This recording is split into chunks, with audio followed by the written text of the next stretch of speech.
Alias ठंडे footpath पर बैठा था।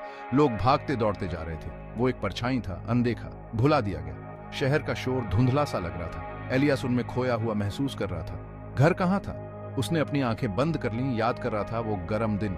एलियास ने अपनी आंखें खोली। इमारतों के पीछे से सूरज झांक रहा था। उसकी रोशनी उस तक नहीं पहुंच रही थी। सच में नहीं। उसे ठंड लग रही थी। शायद कल, उसने फुसफुसाते हुए कहा, कल सूरज मुझे गर्माहट देगा। आप सूरज का इंतजार क्यों कर रहे हैं? एक छोटी सी आवाज ने एलियास को चौंका दिया। एक छोटी बच्ची उसके सामने खड़ी थी। उसकी आंखें चमकदार और जिज्ञासु थीं। एलियास ने उसे पहले कभी नहीं देखा था। ठंड है, उसने कहा, हैरान होकर कि किसी ने उसकी बात सुनी। बच्ची ने अपना सिर उठाया। लेकिन सूरज तो धरती को गर्म करता है। उसने अपनी छोटी उंगली से इशारा करते हुए कहा, आपको क्यों नहीं? एलियास को समझ नहीं आया कि क्या जवाब दे। उसने बस अपना सिर हिला दिया। बच्ची ने अपने बैग में से कुछ ढूंढा। मेरे पास एक एक्स्ट्रा सैंडविच है, उसने कहा, शायद जब तक सूरज ना आए ये आपको गर्माहट दे सके। एलियास ने झिझकते हुए सैंडविच लिया। ये दिल के आकार में कटा हुआ था। वो छोटी बच्ची जिसका नाम लिली था, हर दिन वापस आती। वो इलियास के पास बैठ जाती और दोनों बातें करते। इलियास उसे अपनी पहले की जिंदगी की कहानियां सुनाता, इससे पहले कि शहर उसे पूरी तरह से निगल जाता, इससे पहले कि वो भूल जाता कि उम्मीद कैसी होती है। लिली को उसकी कहानियां बहुत पसंद आती थी। वो बड़ी बड़ी आंखों से सुनती। उसका छोटा सा हाथ इलियास के कठोर हाथ में टिका रहता। इलियास को उसके आने का इंतजार रहता। वो उसकी दुनिया में एक रोशनी ले आई थी, परछाइयों को दूर भगाती हुई। एक दिन लिली उसके लिए एक ड्राइंग लाई। ये उन दोनों की तस्वीर थी, एक बेंच पर बैठे हुए, धूप में नहाते हुए। एलियास के गले में एक गांठ सी महसूस हुई। ये सबसे कीमती तोहफा था जो उसे कभी मिला था। लिली का आना एलियास के लिए एक सहारे की तरह बन गया था। वो उसके लिए खाना लाती थी, लेकिन उससे भी जरूरी वो उसके लिए साथ लेकर आती थी।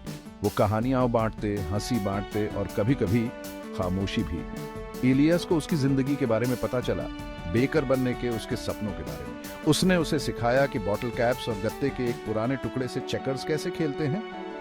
उनके दिन साधारण खुशियों से भरे हुए थे। एलियास फिर से जिंदा महसूस करने लगा था, एक ऐसा एहसास जो उसे लगा था कि हमेशा के लिए खो गया है।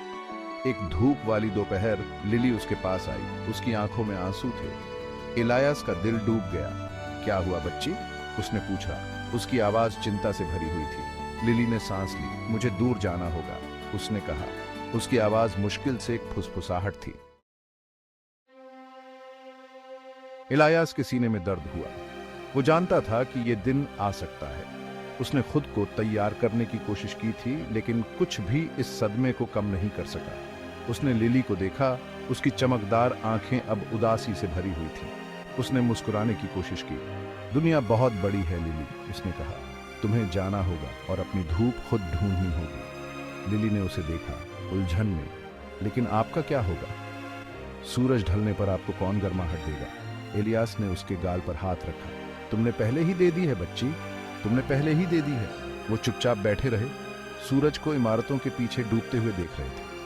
लिली जाने के लिए उठी। उसका बैकपैक उसके कंधे पर लटका हुआ था। वो एलियास की तरफ वापस मुड़ी। मैं आपको कभी नहीं भूलूंगी, उसने फुसफुसाते हुए कहा। एलियास ने लिली को भीड़ में गायब होते देखा। उसके गाल पर एक आंसू लुढ़क गया। वो बहुत देर तक वहां बैठा रहा, सन्नाटा बहरा कर देने वाला था। लेकिन अब ये एक अलग तरह की खामोशी थी। ये अकेलेपन का सन्नाटा नहीं था, बल्कि चिंतन का सन्नाटा था।